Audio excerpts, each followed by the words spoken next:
You know what's strange? Some of the most fair-minded, perceptive people you'll ever meet have one quiet habit they can't seem to turn off. The moment any contest begins, their loyalty bends toward whoever looks like they're going to lose. A football match, a movie, a news story about a small business going up against a giant, a disagreement at a dinner table.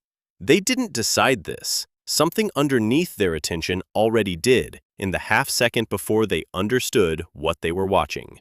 You felt this on a global scale in 2022. A team ranked 22nd in the world walked into the World Cup priced at 250 to 1 with a coach who had been hired 10 weeks before. By the semifinal, roughly 2 billion people who had never thought about Moroccan football in their lives were quietly pulling for them. Nobody organized that. And it tells you something specific about how the human mind reads a contest. Most people would call it empathy. Empathy is a decision.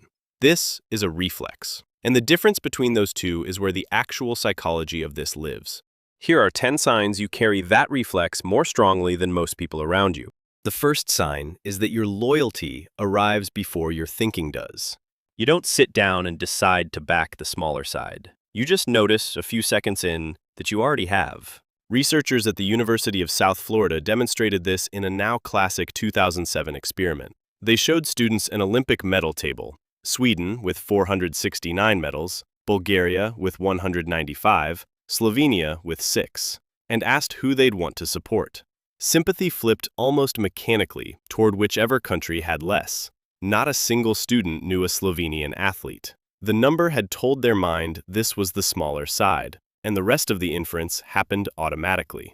If you've ever found yourself on a side you couldn't even justify out loud, that mechanism was already running. The second sign is that you assume the smaller side is trying harder. This is one of the most consistent findings in Underdog research. Faced with two competitors, your mind quietly attributes more effort, more grit, and more determination to whoever appears disadvantaged, even when no evidence of effort has been shown. You're not really reacting to the contest. You're filling in a story about people you've never met in less than a second, based on nothing but the gap between them. The third sign is that resources matter more to you than odds. There's a follow-up to the same research that almost broke the original theory. When the lower chance team had more resources than their opponent, more money, better equipment, every structural advantage, people stopped supporting them. The underdog label slipped off the moment the resources slipped on. So if you've ever felt your sympathy quietly vanish when you learned the supposed underdog actually had backing all along, you weren't being inconsistent. Your mind was tracking what it cares about, not who's losing, who's been handed less. The fourth sign is that you feel something, even for struggling shapes on a screen. In a 1944 study that researchers are still building experiments on, adults were shown a simple animation, a circle climbing an animated hill, moving like it was struggling. No story, no name, no backstory, just a shape doing something hard. And adults reported sympathy for it. They wanted it to make it. A circle with nothing inside it.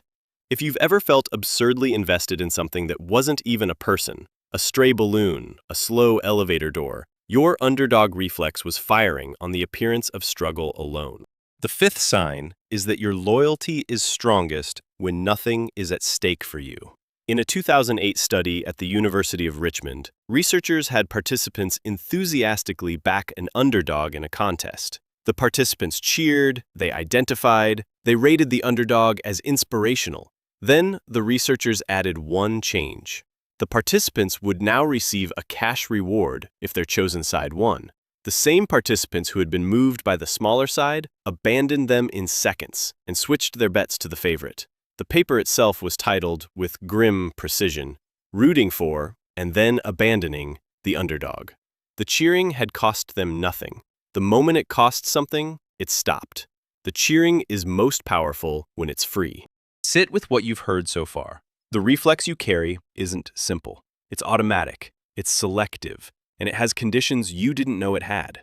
The next 5 signs go deeper, into the part of this instinct most people would rather not look at. The sixth sign is that you sometimes confuse rooting for the small with wanting the large to fall.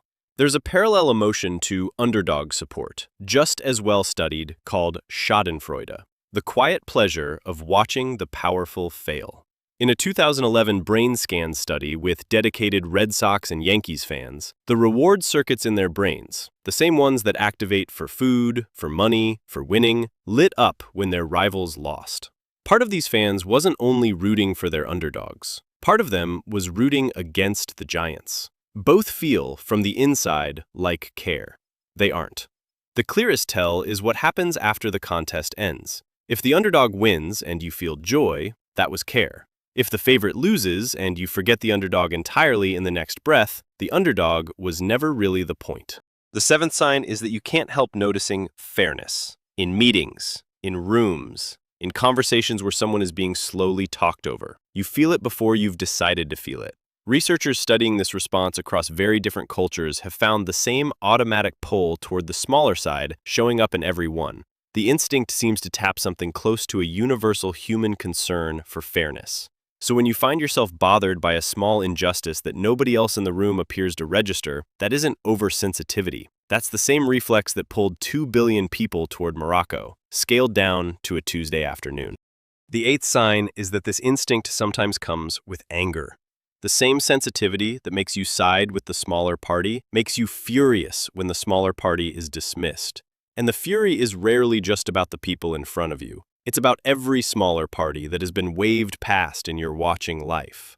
People with this antenna often don't realize how much old, unfinished feeling rides on top of small, present-day situations. The anger is real. It just isn't only about now. The ninth sign is that you carry, somewhere inside you, the felt sense of having once been the small one. This is where popular psychology usually goes wrong. Online videos love to claim this means you have a hidden childhood wound that needs excavating. The actual research doesn't say that. What it says is quieter and probably truer. The people who pull hardest for the underdog are the people who carry their own sense of having been the smaller one. Not because something catastrophic happened to them, but because at some point they felt overlooked, underestimated, or simply not seen clearly. That's the finding researchers have actually measured. In a 2011 Harvard Business School study, participants were offered a real choice between two chocolate brands, one framed as a small underdog company, the other as an established name. 71% reached for the underdog, but the pull wasn't equal across everyone. It was strongest in the participants who described their own lives as a kind of underdog story, who saw themselves as having fought from behind, or worked harder than they were given credit for, or simply been overlooked. There only needs to have been a stretch of life when you knew you were trying harder than anyone had noticed. Once you felt that, the eye finds the small in every story afterwards, because it recognizes it. And the 10th sign, perhaps the most important one, is that you carry a moral antenna most people around you don't have. The world is, on average, run by people who can't feel this signal, and runs the way it does partly because of that absence. The people who do feel it are the ones who notice when something is rigged. They're the ones who push back, often without being asked, when a child or a coworker or a stranger is being talked over. Society tends to call this sensitivity, naivety, soft, too much. Those are the words it uses on people with this antenna, and they've usually been hearing them since they were small themselves. But what you've been carrying isn't fragility. It's a kind of accurate seeing most people don't possess. The exhaustion of noticing who's been shortchanged all day, every day, is real. The eyesight is also real. Think about Morocco one more time. 2 billion people on every continent, in every time zone, watching a team they had no relationship with, and quietly, without consulting one another, finding themselves on the same side. Nobody asked any of them to feel it. Their moral antennas all picked up the same signal at the same time. That is what you've been doing your whole life, in small rooms, at small dinners, in conversations no one else remembered. And if it has sometimes felt heavy, that's only because seeing clearly has always been heavier than not seeing. If any of this names something you've carried for years without the words for it, take a moment and leave a comment. Because someone scrolling past this needs to know they weren't the only one whose loyalty has always quietly bent toward the smaller side. See you in the next one.